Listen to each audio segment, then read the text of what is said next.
Right. Bible చదవడం వచ్చిన ప్రతి ఒక్కరు తీయండి. సామెతల గ్రంథం 19వ అధ్యాయము. సామెతల గ్రంథం 19వ అధ్యాయము 16వ వచనం. ఆజ్ఞను గైకొనువాడు తన్ను కాపాడుకొనువాడు, తన ప్రవక్తన విషయమై అజాగ్రత్తగా నుండువాడు చచ్చును. చిన్న ప్రార్థన. పరిశుద్ధుడా, ప్రేమ కలిగిన దేవ, మీ నామానికి వందనాలు ప్రభువా. ఇదిగోండి, దినము కొద్ది నిమిషాలు మీ యొక్క మాటలను వినడానికి మేము ఇష్టపడుతూ ఉన్నాం. నేను కాదు, మీరే మా అందరితో మాట్లాడండి. మాకు కావాల్సిన ఆత్మీయ ఆహారాన్ని దయచేసి దాని ప్రకారం నడుచుకునే కృపను దయచేయమని నజరేయుడైన యేసుక్రీస్తు వారి నామం పేరిట ఈ ప్రార్థన అడిగి వేడుకొంచున్నాము తండ్రి. ఆమేన్, ఆమేన్, ఆమేన్. ఒకసారి దగ్గరగా స్తోత్రం చేయలేద్దాం. హల్లెలూయా. రైట్. మనం చదువుకున్న వచనంలో, సామెతల గ్రంథం 19వ అధ్యాయం 16వ వచనంలో ఒక మాట ఉంది. ఆజ్ఞను గైకొనువాడు తన్ను కాపాడుకొనువాడు, తన ప్రవక్తన విషయమై అజాగ్రత్తగా నుండివాడు చచ్చును. దేవునికి స్తోత్రం. ప్రస్తుతం మనం అంత్య దినాలలో, అంత్యకాలాలలో ఉన్నాం. ఎప్పుడు ఏం జరుగుద్దా ఎవరు చెప్పలేరు, ఎవరు ఊహించలేరు. ఊహించగలమా? ఎవరు ఏం చెప్పలేము. ఒక గంట పోయినాక మనం బ్రతికుంటామో మనకే తెలియదు. ఒక నిమిషం పోయినా కూడా మనకు తెలియదు. ఒక సెకండ్ ఆగిపోయినా మనకు తెలియదు. చూడండి, ఇలాంటి దినాలలో ఉంటున్నప్పుడు దేవుడు తన పిల్లలుగా పిలువబడుతున్న మనము, లేదంటే దేవుడు తన పిల్లలకు అనేకమైన జాగ్రత్తలు తెలియపరిచాడు బైబిల్లో. జాగ్రత్త అని ఎందుకంటాం మనం? ఇప్పుడు సపోజ్ మన పిల్లలు బయటికి వెళ్తున్నారు, వెళ్ళినప్పుడు మనం ఒక మాట చెప్తాం. ఏమని? జాగ్రత్తగా వెళ్ళిరండి. కొత్తగా వివాహం అయిన వాళ్ళు ఉన్నారు, వాళ్ళకి ఏం చెప్తాం? ఇదే, జాగ్రత్తగా మీ కుటుంబాన్ని కట్టుకోండి. నువ్వు ఎగ్జామ్ రాయడానికి వెళ్తున్నావు, ఏం చెప్తావు? జాగ్రత్తగా. ప్రతి విషయంలోనూ జాగ్రత్తగా ఉండాలని దేవుడు చెప్తా ఉన్నాడు కదా. ప్రస్తుత దినాల్లో మన జీవితం ఎంత జాగ్రత్తగా ఉంటే, ఎంత జాగ్రత్తగా మనం చూసుకోగలిగితే మనకు దేవుడు అంత మంచి భవిష్యత్తు ఇస్తాడు. అది నేను చెప్పింది కాదు, వాక్యం చెప్పింది. దేవుడు తన పిల్లలందరినీ జాగ్రత్తగా ఉండమని కొన్ని ఆజ్ఞలు ఇచ్చాడు. తన పిల్లలందరి జీవితాలు జాగ్రత్తగా ఉండాలని చూస్తూ ఉన్నాడు. తన పిల్లల కుటుంబాలు జాగ్రత్తగా ఉండాలనుకుంటా ఉన్నాడు. దేవునికి స్తోత్రం. చూడండి, ప్రతి తల్లిదండ్రులు వారి పిల్లలకి క్షేమం కలిగజేయాలని ప్రయత్నం చేస్తారా చేయరా? ఇప్పుడు మీ పిల్లలకి మీరు జాగ్రత్తగా ఉండడానికి మీరు ప్రయత్నం చేస్తారా? క్షేమంగా ఉండడానికి ప్రయత్నం చేస్తామా? వాస్తవానికి వాళ్ళ కొడుకు దొంగవాడైనా, దొంగోడు తండ్రి కూడా ఏం చేస్తాడు? అర్రే, నా కొడుకు జాగ్రత్తగా ఉంటే బాగుండు అంటాడా లేదా? అది తాగుబోతాడైనా, తిరిగిపోతాడైనా, ఎలాంటి వ్యక్తి అయినా జాగ్రత్త కోరుకుంటాం. కాకపోతే దేవుడు తన పిల్లలకు ఎలాంటి విషయాల్లో జాగ్రత్తగా ఉండమన్నాడో చాలా క్లియర్గా చెప్పాడు. మార్కు సువార్త 4వ అధ్యాయము, మార్కు సువార్త 4వ అధ్యాయం 24వ వచనం.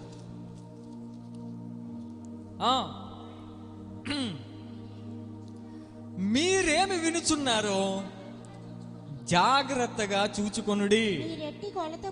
మీ రెట్టి కొలతతో కొలుతురో మీకును దేవునికి స్తోత్రం కలుగునుగాక. హల్లెలూయా. చూడండి, ఒకటో జాగ్రత్త దేవుడు ఏం చెప్తున్నాడంటే, ఒకటో జాగ్రత్త దేనికి చెప్తున్నాడంటే వినడంలో జాగ్రత్తగా ఉండమంటున్నాడు. జాగ్రత్తగా వినాలి సార్. నన్ను చూడండి, 4:24లో చెప్తున్న మాట మార్కు సువార్త. ఇదిగో, మీరు ఏదైతే వింటూ ఉన్నారో వినే విషయంలో జాగ్రత్తగా ఉండండి అంటున్నాడు. ఎందుకు ఈ మాట చెప్పుంటాడు? వినడంలో జాగ్రత్తగా ఉండడం ఏంటి? వినడంలో ఎందుకు జాగ్రత్తగా ఉండాలా? ఒకవేళ వినేటప్పుడు జాగ్రత్తగా ఉండకపోతే మన జీవితాలు ఏమవుతాయి? అన్నీ చెప్పాడు బైబిల్లో. దేవునికి స్తోత్రం. ఒకటోది చెప్తున్నాడు చూడండి దేవుడు. ఇదిగో నా పిల్లలారా, ఇదిగోండి, మీరు వినే విషయాల్లో జాగ్రత్తగా ఉండాలి. ఎందుకు జాగ్రత్తగా ఉండాలో తెలుసా? ఏది నిజమో ఏది అబద్ధమో గ్రహించుకోవాలి మనం. అది నిజం మాట్లాడుతున్నారా, నిజం పలుకుతున్నారా, నిజం పలకట్లేదా? ఇలాంటి సందర్భాలన్నీ మన హృదయంలోకి వస్తాయి, మన చెవిలో పడతాయి. ఇప్పుడు ఒక మాట చెప్పనా? మీరు చూసింది నిజమా, మీరు విన్నది నిజమా? చెప్పండి. మాట్లాడాలా? మీరు చూసేది నిజమా, విన్నది నిజమా? కానీ జనాలు ఎక్కువ దేనికి ఆకర్షితులు అవుతారు చెప్పండి? వినడానికే. ఇప్పుడు నేను ఒక మాట చెప్పానండి, ఆ సందర్భం మీకు తెలియదు, అక్కడ వాళ్ళు మీకు తెలియదు, కానీ మీరు గుడ్డిగా నమ్మేస్తారు.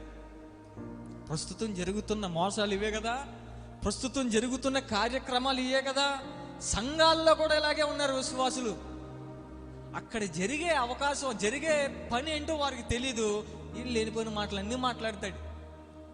అక్కడ జరిగిన కార్యక్రమం ఏంటో తెలీదు, వీరు లేనిపోయిన మాటలన్నీ మాట్లాడతారు. బైబిల్ అందుకే చెప్తా ఉంది, ఇదిగో వినే విషయంలో చాలా జాగ్రత్తగా ఉండాలి.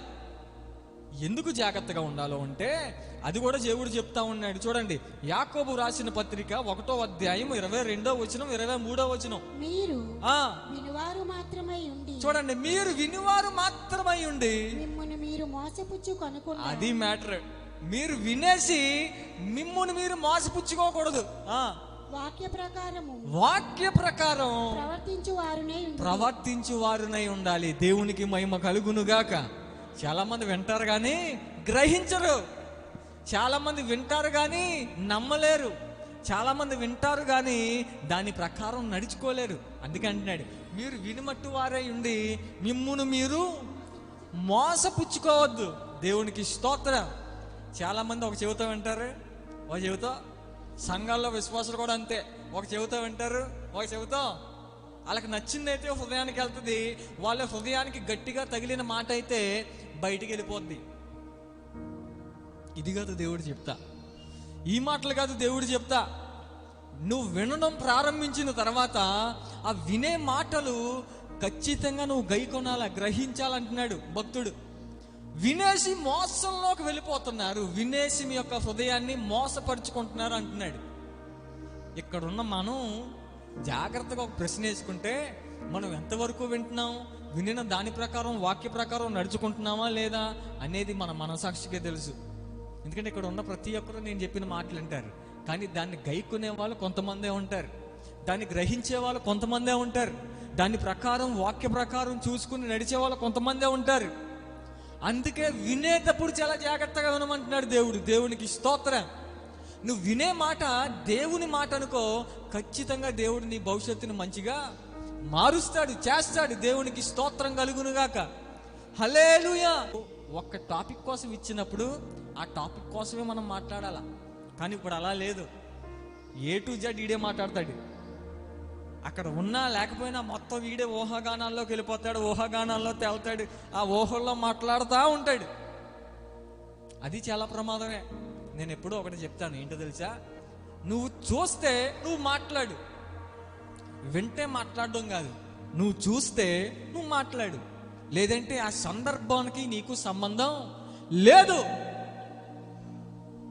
లేదంతే. అలాగ తొందరపడి లేనిపోయిన మాటలు మాట్లాడి వారి యొక్క భవిష్యత్తును పాడు చేసుకున్న వ్యక్తులే ఎక్కువ అవుతున్నారు ఇప్పుడు. అందుకే వినే విషయంలో ఎలా ఉండాలి? మనం చాలా జాగ్రత్తగా ఉండాలా. దేవుని వాక్యం వినే విషయంలో ఇంకా జాగ్రత్తగా ఉండాలా. దేవుని మందిరానికి వచ్చే విషయంలో ఇంకా జాగ్రత్తగా ఉండాలా.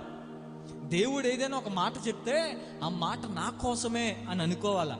అప్పుడే నీ భవిష్యత్తు బాగుపడుద్ది. అదే ఇది నా కోసం కాదు, ఇది ఆ చెల్లి కోసం, ఇది అక్క కోసం, ఇది నా ఇంటి పక్కన వాళ్ళ కోసం అనుకున్నావా, నీ భవిష్యత్తు ఎన్ని తరాలైనా అలాగే ఉండిపోద్ది. నేను ఒకటే చెప్తాను, ఒకటే నమ్ముతాను.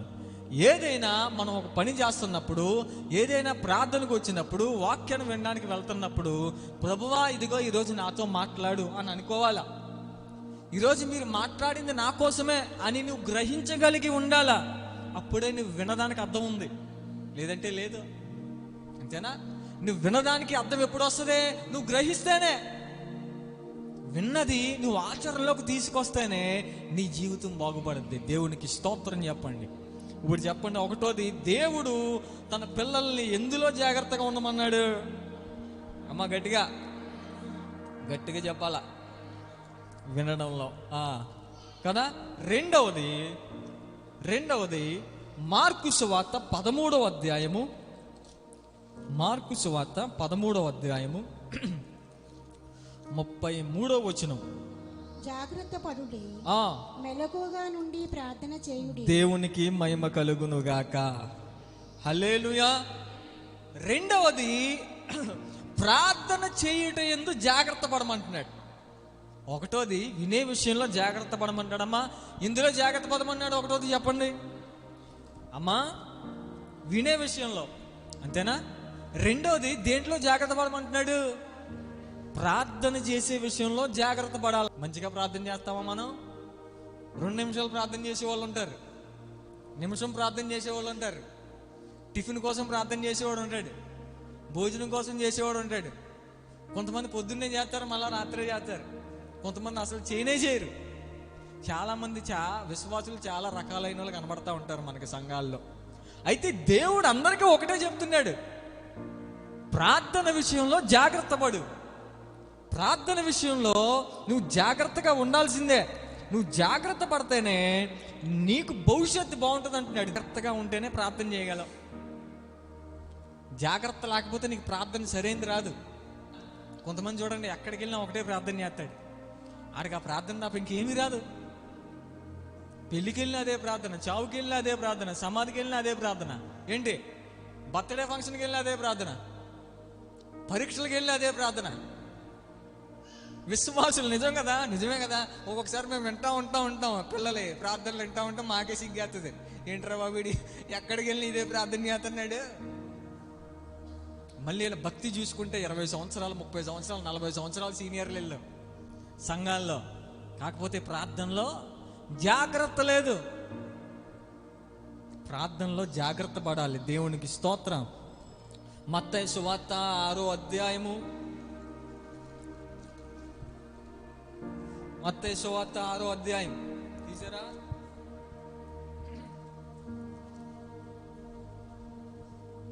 5వ వచనం. మరియు ఎందుకు ప్రార్థనలో జాగ్రత్త పడమన్నాడు చెప్తున్నాడు. జాగ్రత్తగా వినండి. మరియు మీరు ప్రార్థన చేయనప్పుడు, వేషధారుల వలె ఉండవద్దు. అది ప్రార్థన చేసేవాళ్ళు నాటకాలు ఆడే బ్యాచ్ ఉంది కొంతమంది. అందుకనే ప్రార్థన చేసినప్పుడు జాగ్రత్తగా ప్రార్థన చేయరా అంటున్నాడు దేవుడు. వేషధారుల వలె ప్రార్థన చేయొద్దు. మనుషులకు కనబడవలెనని సమాజ మందిరములలో, వీధి మూలలలో నిలిచి ప్రార్థన చేయుట వారికి ఇష్టం. ఎవరికే యాక్ట్ చేసే వాళ్ళకి, నటించే వాళ్ళకి. కొంతమంది చూడండి, ఎవ్వరూ లేకపోతే సైలెంట్గా చేస్తారు. సడన్గా గుళ్ళో ఎవరైనా అడిగి పెట్టాడు అనుకో, రకరకాల ప్రార్థనలు చేసేస్తూ ఉంటారు. వీళ్ళు కేకలు వేసేస్తూ ఉంటారు ఇష్టానుసరంగా. అంటే చూడండి, నా ప్రార్థన అందరికంటే గొప్పదై ఉండాలా? అందరూ చేసే ప్రార్థన కంటే నేను మంచిగా ప్రార్థన చేసేయాలా? నా ప్రార్థన గొప్పగా ఉండాలా? గొప్ప కోరుకునే బ్యాచ్ ఉంటుంది కొంతమంది. అందుకే చాలా క్లియర్గా చెప్పాడు, ఇదిగో మీరు ప్రార్థన చేసేటప్పుడు ఎట్లా ఉండాలంటే వేషధారుల వలె ఉండొద్దు, యాక్టింగ్ చేసేవారి వలె ఉండొద్దు, నాటకాలు ఆడేసి ప్రార్థన చేయొద్దని చెప్తున్నాడు. ఇది ఖచ్చితంగా మనకి తగునా? ఖచ్చితంగా ఇలా ప్రార్థన చేయరా? చాలా మంది ఉంటారు అలా ప్రార్థన చేసేవాళ్ళు. సంఘాల్లో ఇలా ప్రార్థన చేసేవాళ్ళు చాలా మంది ఉంటారు. వేషధారణ కలిగి ప్రార్థన చేసేవాళ్ళు చాలా మంది ఉంటారు. వేషధారణ అంటే ఏంటో చెప్పనా? ఇక్కడ సినిమా చూడడం నొప్పుకుంటావు, బయటికి వెళ్ళి సినిమా చూస్తావు. ఇక్కడ సినిమా పాటలు పాడడం నొప్పుకుంటావు, గుడి దాటినట్టునే సినిమా పాటలు పాడతావు. ఇక్కడ సీరియల్ చూడడం నొప్పుకుంటావు, ఇంటికి వెళ్ళి సీరియల్ ముందు కూర్చుంటావు. ఇక్కడ సిగరెట్ తాగనని ఒప్పుకుంటావు, బయటికి వెళ్ళి సిగరెట్ తాగుతావు. ఇక్కడ నేను బూతులు అన్నని ఒప్పుకుంటావు, బయటికి వెళ్ళి మళ్ళీ బూతులు మాట్లాడతావు. ఇదే వేషధారణ అంటే, ఇదే యాక్టింగ్ అంటే, ఇదే నటించడం అంటే. యవ్వన పిల్లలు కూడా చాలా మంది చాలా తీర్మానాలు తీసేసుకుంటారు. ఈ ఆదివారం నుంచి ప్రతి ఆదివారం నేను రావాలిరా గుళ్ళోకి, మళ్ళీ వచ్చే నెక్స్ట్ ఆదివారం వాడికి కనబడ్డు అంటే నీ భక్తి వేషధారణతో కూడిన భక్తి. నేను చెప్పొచ్చేది అది. ఈరోజు నువ్వు గుడికి వచ్చేసి ప్రార్థన చేసేసుకుని కన్నీళ్లు కాచేసి మరలా వచ్చే ఆదివారం నువ్వు బయట తిరిగావంటే అదే వేషధారణ అంతే. ఇక్కడ నువ్వు బిందులు కన్నీళ్లు కాచేసినా వేస్ట్. దేవుడు చెప్తున్న మాటే కదా, వేషధారుల వలె ప్రార్థన చేస్తా, నీ ప్రార్థన నేను వినను. బీ పెర్ఫెక్ట్ అన్నాడు. పెర్ఫెక్ట్గా ఉండాల్సిందే, 100కి 100%. అప్పుడే నీకు ప్రార్థన వస్తుంది కరెక్ట్గా. దేవునికి స్తోత్రం. చూడండి దాని తర్వాత 6వ వచనంలో ఏమంటున్నాడు? అసలు ఎలా ప్రార్థన చేయాలో తెలుసా? నీవు ప్రార్థన చేయనప్పుడు జాగ్రత్తగా వినండి. నీవు ప్రార్థన చేసేటప్పుడు నీ గదిలోనికి వెళ్ళి తలుపు వేసి రహస్యమందున్న నీ తండ్రికి ప్రార్థన చేయము. అప్పుడు రహస్యమందు చూచి నీ తండ్రి నీకు ప్రతిఫలం ఇచ్చును. దేవునికి మహిమ కలుగును గాక. హల్లెలూయా. నువ్వు ప్రార్థన చేసేటప్పుడు చాలా క్లీన్గా ఉండాలా. నీ ప్రార్థన నీకు దేవుడికి తెలిస్తే చాలు కదా. దీన్నే రహస్య ప్రార్థన అంటాం, దీన్నే ఏకాంత ప్రార్థన అంటాం. ఇప్పుడు యేసుక్రీస్తు ప్రభు వారు సేవ చేస్తున్న దినాల్లో ఎక్కువ ప్రార్థనలో గడిపాడు. కేకలేసేసి ప్రార్థన చేశాడా? జనాలు ఉన్నప్పుడు పెచ్చిపోయి ప్రార్థన చేశాడా? జనాలు కనపడినప్పుడే భక్తి చేశాడా? లేదు. ఒంటరిగా ఉన్నప్పుడు ఏకాంతంగా ఇదిగో తన బాధ అంతటిని ఎవరికి చెప్పుకుంటున్నాడు? తండ్రికి చెప్తున్నాడు. అది ప్రార్థన చేయాల్సిన విధానం.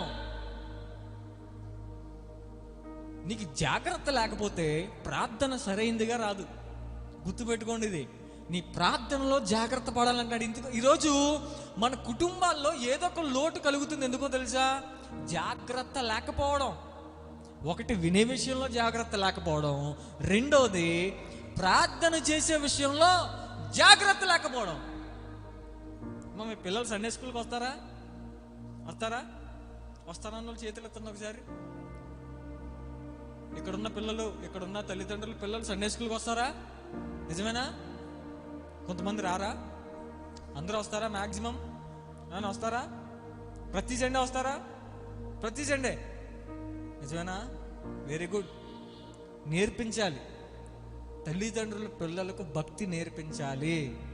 తల్లిదండ్రులు ప్రార్థన నేర్పించాలి పిల్లలకి. తల్లిదండ్రులు పిల్లలకి సమస్తము భక్తిలో ఉండే ప్రతి రుచి నేర్పించాలి. ఎందుకంటే రోజులు అసలు రోజులు బాగోలేదు అసలు. నేను చూడండి, అహ్మదాబాద్ నుంచి లండన్ వెళ్ళడానికి సిద్ధమైన ఎయిర్ ఇండియా ఫ్లైట్ 242 మంది, ఒకే ఒక్కడు మిగిలాడు. మిగిలిన వాళ్ళందరూ బూడిదైపోయారు. ఊహించుంటారా? వాళ్ళు ఊహించుంటారా? హాయిగా మేము వెళ్ళిపోతాం అనుకున్నారు. హాయిగా మేము వెళ్ళిపోతాం, హాయిగా లండన్లో ల్యాండ్ అవుతాం ఇంకో 9 గంటలు ఆగితే. కానీ జరిగింది ఏంటి తెలీదు. ఎప్పుడు ఏమవుతుందో తెలీదు. నేను అనేది అదే, మనం బహు జాగ్రత్త కలిగి ఉండాలి. నువ్వు ప్రతి దాంట్లో మెలకువ కలిగి ఉండాలి. మెలకువ కలిగి ప్రార్థన చేయాలి. నిద్రపోయి ప్రార్థన చేయకూడదు. అజాగ్రత్తతో ప్రార్థన చేయకూడదు. అజాగ్రత్తతో నువ్వు ప్రార్థన చేసావంటే ఖచ్చితంగా అయిపోయినట్టే. ఇప్పుడు మనకి బండి మీద వెళ్తున్నప్పుడు కానీ, కారు మీద వెళ్తున్నప్పుడు కానీ, హైవేల్లో డేంజర్ బోర్డ్స్ కనబడతా ఉంటాయి. ఎందుకని? స్పీడ్ లిమిట్స్ అని వేస్తూ ఉంటాడు. ఎందుకని? జాగ్రత్త పడమని. అరే ఇంతకు మించి వెళ్ళకరా అని. మనం దానికంటే రెట్టింపు వెళ్తాం. వాడు 80 పెట్టాడంటే 160 తోలుతాడు, వెళ్ళి లారీ కింద పడతాడు. అంతేగా జరిగాయే కదా ప్రస్తుతం. అందుకనే తల్లిదండ్రులు పిల్లలకు ఖచ్చితంగా ప్రార్థన నేర్పించాల్సిందే. దాంట్లో ఇంకేమీ లేదు. నువ్వు నేర్పించలేదా రేపు అనే రోజున నువ్వే బాధపడతావు. నీవు చేసిన తప్పే నీ పిల్లలకు నష్టంగా ఉంటుంది. ఈరోజు చాలా సంఘాల్లో తల్లిదండ్రులు వస్తున్నారు, పిల్లలు రావట్లా, యవనస్తులు రావట్లా. ఎందుకో తెలుసా? తల్లిదండ్రుల లోపం కూడా ఉంటుంది. ఎలాగో చెప్పనా? అరే నువ్వు ఈరోజు ఆదివారం కదా, అక్కడికి వెళ్ళి తీసుకురా, ఇది తీసుకురా, లేదంటే ఇంట్లో కూర్చో, అటు చూడు, టీవీ చూడు, అక్కడికి వెళ్ళి ఆడుకో అని చెప్పేవాళ్ళు ఉన్నారు చాలామంది. అలా చెప్పినప్పుడు వాడికి భక్తి వస్తుందా? రాదు. దాని తర్వాత మళ్ళీ నువ్వే ఉపవాసాలు ఉంటావు, నువ్వే దేవుడి దగ్గర కన్నీరు గారుస్తావు, నువ్వే పాస్టర్ గారికి చెప్పుకుంటావు బాధలన్నా. నా కొడుకు మాట అనట్లేదండి, నా కూతురు మాట అనట్లేదండి అని. లాభం ఏంటి? ఇప్పుడు దెబ్బ తగిలేసిన తర్వాత లాభం ఏంటమ్మా? కానీ మన దేవుడు ఎలాంటివాడో తెలుసా? అలాగ వెళ్తే దెబ్బ తగులుతుంది, ఇలాగ వెళ్ళు మంచిగా ఉంటావు అని చెప్తున్నాడు ముందే. నువ్వు జాగ్రత్త పడంతే. ప్రార్థన విషయంలో జాగ్రత్త కలిగి ఉండు. ఖచ్చితంగా నీ భవిష్యత్తు బాగుంటుంది అంటున్నాడు. దేవునికి మహిమ కలుగును గాక. క్రైస్తవుల పిల్లలకి బయట పిల్లలకి తేడా ఉండాలి. దేవుడు తన పిల్లలకు ఏ విషయంలో జాగ్రత్త కలిగి ఉండమన్నాడు? వినే విషయంలో. చెప్పాలి గట్టిగా. ఒకటోది, వినే విషయంలో జాగ్రత్త ఉండాలా. వినేసి వదిలేసే వారుగా ఉండొద్దు అంటున్నాడు. విని గ్రహించి వాక్య ప్రకారం నడుచుకుంటే నీ భవిష్యత్తు, నీ పిల్లల భవిష్యత్తు, నీ వ్యాపారాలు, నీ ఉద్యోగాలు అన్నీ బాగుంటాయి. రెండవది, దేవుడు తన పిల్లలకి ఇస్తున్న జాగ్రత్త చెప్పాలా, దేవునికి మహిమ కలుగును గాక.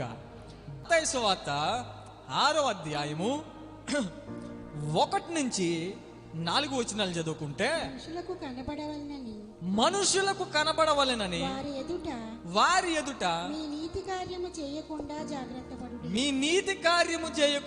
జాగ్రత్త పడుడి. దేవునికి మహిమ కలుగును గాక. 3వది చెప్తున్నాను వినండి. మనము మంచి కార్యం చేసేటప్పుడు, ధర్మ కార్యాలు చేసేటప్పుడు జాగ్రత్తగా ఉండాలి. మంచి పని చేసేటప్పుడు ఎలా చేయాలా? జాగ్రత్తగా చేయాలా. సేవకుడు ఒక పని నీకు చెప్పాడు అనుకో, నీ మీద నమ్మకం ఉంచి ఇస్తాడు ఆ పని. ఏ ఆషామాషిగా ఎవడు? నువ్వు దరిద్రుడు అనుకో, సేవకుడు మాట కూడా లెక్క చేయవు. నువ్వు దుర్మార్గుడు అనుకో, ఆయన చెప్పిన పని నువ్వు చెయ్యవు, నీకు నచ్చింది చేస్తావు. అంతేనా? జాగ్రత్త లేకపోతే నీ ఇష్టానుసారంగా నడుస్తావు. జాగ్రత్త లేకపోతే నీ బండి ఇష్టానుసారంగా వెళ్తుంది. 3వది ఏం చెప్తున్నాడు తెలుసా? నువ్వు ఏదైనా పని చేసేటప్పుడు జాగ్రత్తగా ఉండాలా. పని చేసేటప్పుడు జాగ్రత్త ఉండాల్సిందే. ఇప్పుడు సపోజ్ మీరు కూర వండుతున్నారు ఆడోళ్ళు, మంచి చికెన్ దమ్ బిర్యానీ వండమన్నాను, మీరు రెడీ చేశారు, మీరు ఆడతా పాడతా మీకు ఇష్టానుసారంగా చేశారు. నేను వచ్చి తినగలనా? ఎందుకని? దాన్ని పెంట చేశారు మీరు కదా. ఒకవేళ తిన్నా మరుసటి రోజే నన్ను జాయిన్ చేసేస్తారు హాస్పిటల్లో, కన్ఫర్మా లేదా? ఎందుకని? జాగ్రత్త లేకపోవడం వల్ల. నిజమా కాదా? నేను చెప్పింది నిజమా అబద్ధమా చెప్పండి. ఏ పని చేసినా జాగ్రత్తగా చేయాలి మనం. ఆ జాగ్రత్త వల్లే మన భక్తి నడక బాగుంటుంది. 3వది అందుకే అంటున్నాడు, ఇదిగో నువ్వు ధర్మ కార్యాలు చేసేటప్పుడు జాగ్రత్త పడు అంటున్నాడు. ఎందుకు అంటున్నాడు? అలా చదవండి మన తర్వాత కింద. పరలోకమందున్న మీ తండ్రి యొద్ద మీరు ఫలము పొందరు. అది జాగ్రత్తగా లేకపోతే దేవుని దగ్గర నువ్వు ఫలము పొందలేవు. నువ్వు ఏదైనా ఒక పని చేస్తున్నప్పుడు జాగ్రత్తగా చేస్తే దేవుడు నీకు ఫలాన్ని ఇస్తాడు. ఇష్టానుసారంగా పిచ్చోడ్లా చేసావు అనుకో, ₹10 కూడా నీకు ఫలం రాదు. ఇప్పుడు క్రైస్తవ విశ్వాసుల్లో, యవ్వనస్తుల్లో భక్తి తగ్గిపోతుంది. నేను అన్నది కరెక్టా కదా? ఇక్కడే కాదండి, ప్రతి సంఘంలోనూ ఇలాగే ఉన్నారు. ప్రతి సంఘంలోనూ యవ్వనస్తులు ఇలాగే ఉన్నారు. అంటే మాకు మేసాలు వచ్చాయి, మా గడ్డలు వచ్చాయి కదా, ఎవడ మమ్మల్ని ఆపేది అనుకుంటున్నారు. నిజం. కానీ నేను ఒకటి మాట చెప్పనా, ఒక విషయం చెప్పమంటారా? యవ్వన జీవితం సరిగ్గా లేదనుకో, నీ తర్వాత భవిష్యత్తు 60 సంవత్సరాలు బతుకుతావా, 70 సంవత్సరాలు బతుకుతావా, 80 సంవత్సరాలు బతుకుతావా? ఈ ఎన్ని సంవత్సరాలు బతికినా నువ్వు ప్రతి సంవత్సరం నష్టమే అనుభవిస్తావు. నిజం, అది వాక్యం చెప్తున్న మాట. యవ్వన జీవితం సరిగ్గా లేకపోతే నీ ముందు భవిష్యత్తు ఏది సరిగ్గా ఉండదు. ఏదో ఒకటి కష్టపడాలనుకుంటావు, చెయ్యాలనుకుంటావు, చేయలేవు. మెట్లు ఎక్కాలనుకుంటావు, 2 ఎక్కుతావు, మళ్ళా పడిపోతావు. ఎవరు తప్పది? నువ్వు చేసుకున్న తప్పే. దేవునికి స్తోత్రం. చదవండి అమ్మ, చదవండి. కావున నీవు ధర్మము చేయనప్పుడు మనుషుల వలన ఘనత నొందవలెనని వేషధారులు సమాజ మందిరములోను వీధుల్లోనూ చేయులాగున నీ ముందర బోర వదింపవద్దు. వారు తమ ఫలము పొంది ఉన్నారని నిశ్చయముగా మీతో చెప్పుచున్నాను. దేవునికి స్తోత్ర. కొంతమంది ఎట్టాగుంటారంటే, ఆడు ₹100 ఎత్తాడు, మైకులో 10 సార్లు చదవాల. బోర్ అంటే అదే అర్థం. బోర్ అంటే ఏంటి? అక్కడ రాశాడు. ప్రస్తుతం బోర్ అంటే ఇది. నేను ఎంత గట్టిగా చెప్తే అంత దూరం వెళ్తుంది. అంతేనా? కొంతమంది ₹100 ఎత్తారు, ఏం చెప్తాడు తెలుసా? పాస్టర్ గారు నా పేరు చదవలేదండి, పాస్టర్ అమ్మ గారు నా పేరు చదవలేదండి. ఇది నేను చెప్పిన మాట కాదు, ఇది నేను చెప్పింది కాదు, వాక్యంలో చదివారు. ఇప్పుడు మీరు వాక్యంలో చదివారు. మీరు నువ్వు ఇచ్చేది నీకు దేవుడికి తెలిస్తే చాలుగా. నువ్వు ఇచ్చేది రూపాయి దేవుడికి తెలిస్తే చాలు. ఏమండి, పేద విధవరాల దగ్గర ఎంత ఉన్నాయి? 2 కాసులు ఉన్నాయి. అక్కడ అనేక మంది కోటీశ్వరులు ఉన్నారు, ధనవంతులు ఉన్నారు, అందరూ ఉన్నారు. ఈవిడ దగ్గర ఏముంది? అది వేసేస్తే ఆ పూట నుంచి తినడానికి కూడా దిక్కు లేదండి ఆవిడికి. తినడానికి దిక్కులేని స్థితిలోకి వెళ్ళిపోద్ది. అయినా చూడలా, సైలెంట్గా వెళ్ళి. అది ఎవరు చూశారు? నేనేం చెప్తానంటే, నువ్వు వేసేది దేవుడు చూస్తే చాలు, నువ్వు ఇచ్చేది దేవుడు చూస్తే చాలు, నువ్వు ఇచ్చేది దేవుడు మాత్రం చూస్తే చాలు. కొంతమంది ఎత్తారు, అక్క ఈరోజు నేను 5,000 ఎత్తున్నానే కానుక అని చెప్తాను ఈ చెల్లి. ఎందుకు అవసరమా? ఆవిడేముంటుంది తెలుసా? 5,000 ఎందుకే, మన పాస్టర్ గారికి కారులో తిరుగుతున్నాడు కదా, ఓ 20 రూపాయలు ఎత్తే చాలులే అంటది. నిజమా? అలాంటి వాళ్ళు ఉన్నారు భక్తులు, అలాంటి విశ్వాసులు ఉన్నారు భక్తులు. నేను అందుకే చెప్తున్నా, నువ్వేదైనా పని చేసేటప్పుడు నీకు దేవునికి మహిమ కలుగునుగాక. హల్లెలూయా. మనము దేవునికి ఇస్తున్నామని తెలుసుకుని నువ్వు వెళ్ళి జాగ్రత్తగా నీ పెట్టులో వేసేయడమే. అక్కడ పేద విధవరాలు అక్కడ ఉన్న కోటీశ్వరులందరితో, ఇదిగో నా దగ్గర అది ఉంది, ఇది వేసేస్తానని చెప్పుకుందా? చెప్పుకోవచ్చు కదా. చెప్పుకుంటే ఆవిడి పేరు గట్టిగా మోగేది కదా, చెప్పుకుంటే అక్కడ కొంతమందికి సిగ్గు వచ్చేది కదా. కానీ ఏం చేయలే, జాగ్రత్తగా నేను దేవుడికి ఇవ్వాలనుకుంటున్నాను, అర్పణ దేవుడికి వేసేసాను అనుకుంది. అది నేరుగా యేసు ప్రభు చూశాడు, ఆవిడ్ని పొగిడాడు, ఆవిడ్నే హెచ్చించుకున్నాడు. ఏమండి, ఆవిడ్నే దీవించాడు. దేవునికి స్తోత్రం కలుగునుగాక. అందుకని నేను చెప్తున్నాను, 3వది ఏం చెప్పాలా? మనము ధర్మ కార్యాలు చేసే విషయంలో జాగ్రత్త పడి ఉండాలి. దేవునికి స్తోత్రం. హెబ్రీయులకు రాసిన పత్రిక 13వ అధ్యాయం 16వ వచనంలో ఒక మాట ఉంటుంది, ఇదిగో ధర్మ కార్యాలు చేయడం మానేకండి, చెయ్యాలి అంటున్నాడు భక్తుడు. అది ఒక్కసారి చదవండి, ముగించుకుందాం. ఉపకారమును ధర్మమును అదిగో ఉపకారమును ధర్మమును చేయక మరిచిపోకుడి. అట్టి యాగములు దేవునికి మహిమ కలుగును గాక. హల్లెలూయా. ఇప్పుడు చెప్పండి, మంచి పని చెయ్యాలా వద్దా? చెయ్యాలి. ధర్మ కార్యాలు చెయ్యాలా వద్దా? చెయ్యాలి. అయితే నీవు నీ దేవునికి తెలిస్తే చాలు. నువ్వు ఇచ్చేసి నా పేరు చదవలేదే మైకులో అని గుడి మానేసి ఇలాంటి యొద్దు, మనకి ఇలాంటి యొద్దు. అది భక్తి కాదు, అది భక్తి కాదు. నువ్వు ఇచ్చావు, నీకు తెలుసు, తీసుకున్న దేవుడికి తెలుసు, దేవుడే నీకు 100 ప్రతిఫలం ఇస్తాడు. అంతే కదా. అంతేగాని డప్పు కొట్టుకుని ఊరి మీద తిరగాల్సిన అవసరం మనకి లేదు. అది క్రైస్తవుడి బుద్ధి కూడా కాదు, అలవాటు కూడా కాదు. అందుకే మన భవిష్యత్తు బాగుండాలి అంటే 3వది ఏ విషయంలో జాగ్రత్త పడమంటున్నాడు? మంచి పనులు చేసే విషయంలో, ధర్మ కార్యాలు చేసే విషయంలో జాగ్రత్త పడాలి. అలా జాగ్రత్త పడితే దేవుడు మన భవిష్యత్తుని మంచిగా. 1వది చెప్పండి, దేవుడు మనకిచ్చిన జాగ్రత్త. వినే విషయంలో జాగ్రత్త కలిగి ఉండాలా, విని గ్రహించి ఏం చేయాలా? వాక్య ప్రకారం నడుచుకోవాలా. 2వది ప్రార్థన చేసే విషయంలో జాగ్రత్త పడాలి. వేషధారుల వలె ప్రార్థన వద్దు మనకి.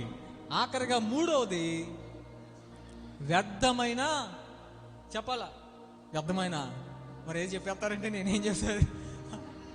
మంచి కార్యాలు చేసే విషయంలో, ధర్మ కార్యాలు చేసే విషయంలో జాగ్రత్త పడాలి. ఈ 3 జాగ్రత్తలు పాటిద్దాం. దేవుడు మనలందరినీ దీవించునుగాక.